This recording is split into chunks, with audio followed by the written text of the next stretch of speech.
NCC girls Jawahar Navodaya বিদ্যালয়। এইবাৰ আগবাঢ়িছে guide team Dhemaji girls higher secondary school, commander Priyanka Dutta. এয়া কামাণ্ডাৰ প্ৰিয়ংকা দত্তৰ নেতৃত্বত guide team Dhemaji girls high school. এইবাৰ আগবাঢ়িছে এইবাৰ এয়া ৰাষ্ট্ৰীয় পতাকাখনি উত্তোলন কৰিবৰ বাবে সগৌৰৱেৰে আগবাঢ়িছে আজিৰ অনুষ্ঠানৰ মুখ্য অতিথি তথা মাননীয় মন্ত্ৰী ডক্টৰ ৰণোজ পেগু ডাঙৰীয়াই।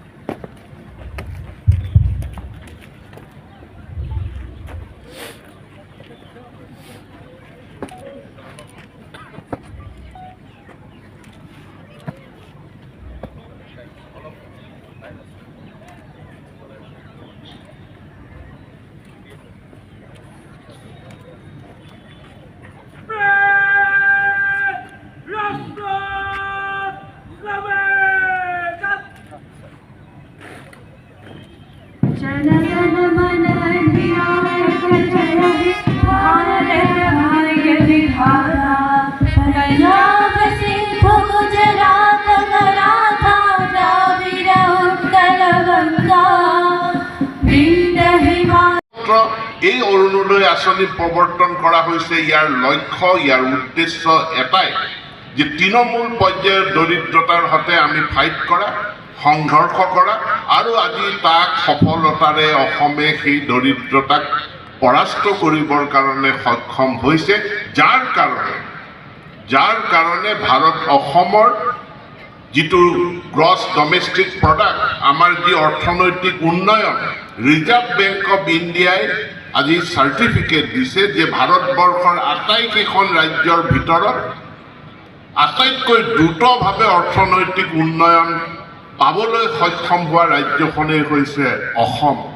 যেতিয়া উন্নয়নৰ হাৰ ভাৰতবৰ্ষত 29%, তেতিয়া উন্নয়নৰ হাৰ আমাৰ অসমত 45%। যে অসম আদি উন্নতি প্ৰগতিত আমি এনেধৰণে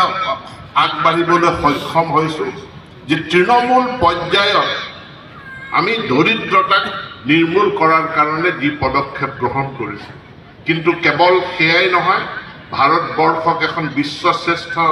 ৰাষ্ট্ৰ কৰাৰ কাৰণে আমি প্ৰধানমন্ত্ৰী ধন জন যোজনা বা প্ৰধানমন্ত্ৰী আৱাস যোজনাৰ পৰা আৰম্ভ কৰি স্তৰে স্তৰে শিক্ষা, স্বাস্থ্য প্ৰতিটো খণ্ডত আমি পদক্ষেপ গ্ৰহণ কৰি চন্দ্ৰযানলৈকে প্ৰধানমন্ত্ৰীৰ নেতৃত্বত আজি আমি আগবাঢ়িছোঁ। আজি স্পেচ টেকনলজিত, স্পেচ ছায়েন্সত গোটেই পৃথিৱীৰ ভিতৰতে এক উল্লেখযোগ্য শক্তি হৈ পৰিছে ভাৰতবৰ্ষ। আজি ভাৰতবৰ্ষ আত্মনিৰ্ভৰশীল ভাৰতবৰ্ষ, যিখন ভাৰতবৰ্ষত এটা সময়ত খাদ্যৰ অভাৱ হৈছিল,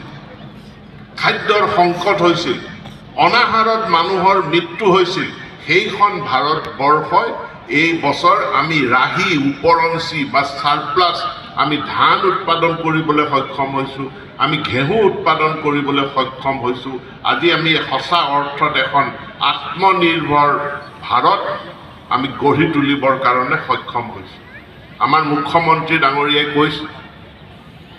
যে আমি আগতে সদায়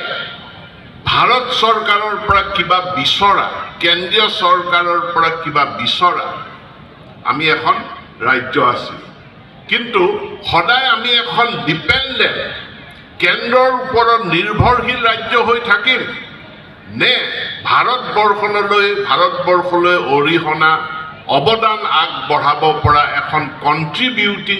ৰাজ্যলৈ আমি ৰূপান্তৰিত হ'ম। আমাৰ সংকল্প, আমি নিৰ্ভৰশীল ৰাজ্য হৈ নাথাকোঁ, আমি কণ্ট্ৰিবিউটিং, আমি ভাৰতলৈ অৱদান আগবঢ়াব পৰা, বিশ্বলৈ অৱদান আগবঢ়াব পৰা এখন আত্মনিৰ্ভৰশীল অসম আমি গঢ়ি তোলাৰ কাৰণে আমি সংকল্প লৈছোঁ আৰু সেই সংকল্পৰ দিশত আমি আগবাঢ়িছোঁ। আৰু এই সংকল্প যদি পূৰণ হ'ব লাগে, এফালে গাঁৱৰ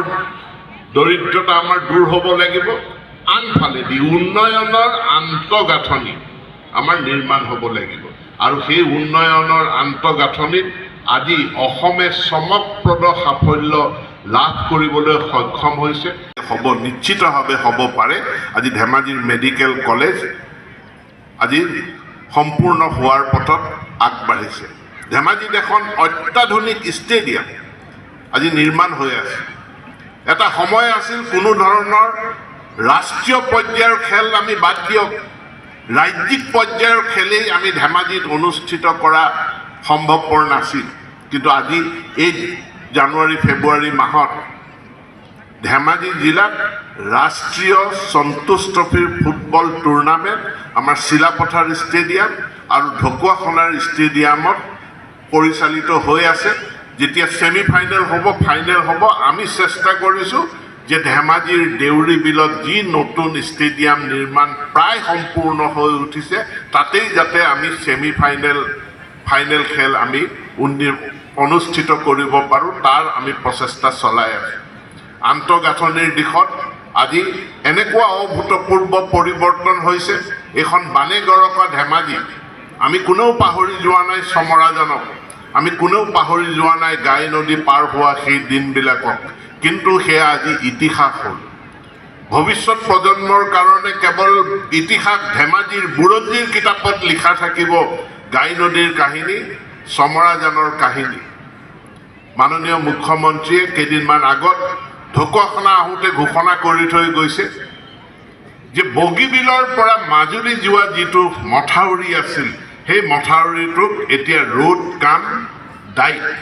তাক এটা ৰাস্তালৈ ৰূপান্তৰিত কৰা হয়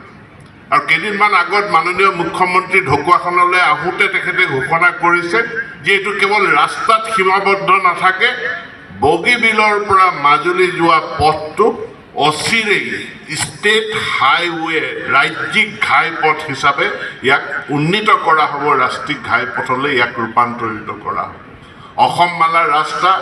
মই যেতিয়া বিধায়ক হৈছিলোঁ ঢকুৱাখানালৈ যোৱা পথটোত কোনো গাড়ী নচলিছিল গাড়ী চলিব পৰা অৱস্থা নাছিল ৰাজহুৱা পৰিবহণ ব্যৱস্থা তাত নাছিল কিন্তু আজি তেলিজানৰ পৰা ঢকুৱাখানালৈ অসমমালাৰ ৰাস্তা হ'ল আন এটা অসমমালাৰ ৰাস্তা হ'ল বুটিকুৰৰ পৰা ঘিলামৰালৈ